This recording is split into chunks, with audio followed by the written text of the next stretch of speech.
देशरे online banking और digital payment वृद्धि सह साइबर ठकेई मामला मध्य द्रुत हारे बढ़ुछि। एही परिस्थिति को गुरुत्वर सह नहीं सुप्रीमकोर्ट भारतीय रिजर्व बैंक और संपृक्त संस्थागुड़ी को कड़ा निर्देश जारी करिसंती।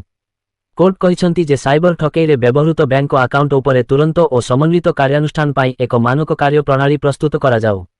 मुख्य विचारपति सूर्यकांत, विचारपति जयमाल्य बागची एवं विचारपति भी मोहनक खंडपीठ को साइबर ठकेई रे व्यवहृत म्यूल अकाउंट चिन्हट और सेगुड़िक विरोध में कार्यानुष्ठान पाई प्रस्तुत करने को कहिसंती।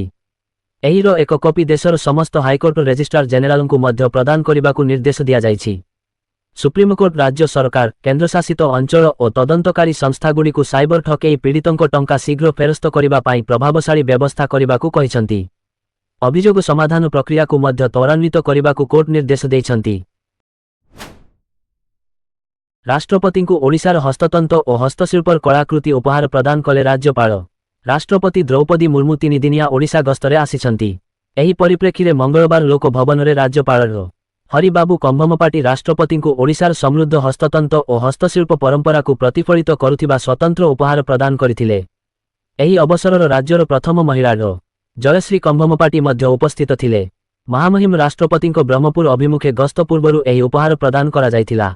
उक्त उपहार रे जातीय हस्ततंत्र पुरस्कार प्राप्त तथा जीआई टैग स्वीकृति प्राप्त संबलपुरी बांध शाढ़ी, पिपिलीर पारंपरिक चांदुआ भेलभेट उत्तरीय एवं कटकर सूक्ष्मरूपा तारकसी कलारे निर्मित भगवान गणेशंको एक प्रतिमूर्ति थिला। एही अनन्य कलाकृतिगुड़िक ओडिशार अतुलनीय कारीगरी दक्षता, समृद्ध परंपरा और कलात्मक उत्कर्षतार परिचय बहन करने सह राज्यर समृद्ध सांस्कृतिक ऐतिह्य को प्रतिफलित करुछि।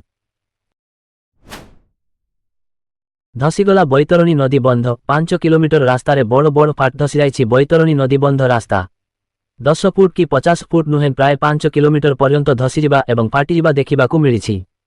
एभली दृश्य देखिबाकू मिलिछि जाजपुर जिला दशरथपुर ब्लॉक बैतरणी नदी बंध क्षेत्र में। बैतरणी नदी बंध सुंदरहीमुहम ठारू कटिकटा पर्यंत प्राय 5 किलोमीटर अधिक हेब दबी जाइछि। ठिका संस्था एवं विभागीय अधिकारी माने सेही स्थान को डस्ट एवं बजुरी पकाई लुचाइबाकू चेष्टा करिसंती, किंतु विफल होइछि प्रशासन। लगान वर्षा एवं बन्या आसिबा परे नदीबंधर एपरि चित्र समस्तंको मुखा खोली देइछि। दशरथपुर ब्लॉकवासी भयभीत अवस्थारे अछंती। एनडीएर मंगल मिलन बैठक, संसद रणनीति और सरकारी एजेंडा उपरे होइपारे आलोचना। भारतीय जनता पार्टी बीजेपी नेतृत्वाधीन जातीय गणतांत्रिक मेंट एनडीए रो साप्ताहिक मंगल मिलन बैठक नुआदिल्लीर संसद पाठागार भवनस्थित जीएमसी बालजोगी रे सकाळ 9:30 रे अनुष्ठित हेबो। एही बैठक रे एनडीएर सांसद और वरिष्ठ नेता माने जोग देबे।